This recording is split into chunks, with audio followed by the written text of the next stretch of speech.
नशीबवान आणि ठरलं तर मग मालिकेचा पुढील प्रोमो.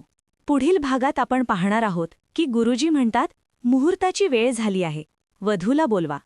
वासंती लगेच गिरिजाच्या खोलीत येते आणि तिथे ठेवलेला एक कागद वाचते.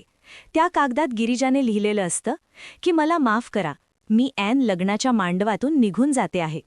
मला महत्त्व मिळत नाही म्हणून मी हे लग्न करू शकत नाही. तुमची गिरिजा. वासंती एकटीच बाहेर येते. तिला बघून नागेश्वर घोरपडे विचारतो, सूनबाई कुठे आहेत? वासंती त्याला सांगते, ती घरात नाहीये. हे ऐकून नागेश्वर घोरपडे संतापून म्हणतो, दगा दिलाय तिने आम्हाला चिरंजीव. पण तिला हे माहीत नाही, ती पाताळात जरी लपून बसली ना, हा नागेश्वर घोरपडे तिला शोधल्याशिवाय राहणार नाही.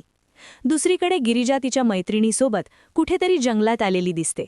या दरम्यान उर्वशी रुद्रप्रतापला म्हणते, रुद्र, अरे आपल्या सगळ्यांना फसवून गेली ती, विसर तिला आता. तेवढ्यात तिथे अर्जुन येतो आणि म्हणतो, बरोबर आहे तुझा आत्या. अर्जुन रुद्रच्या कानात काहीतरी सांगतो. ते ऐकताच रुद्र आपल्या डोक्यावरील फेटा काढतो आणि आश्चर्याने म्हणतो, काय? आणि इथेच हा प्रोमो संपलेला आहे. भेटूया पुढील भागात.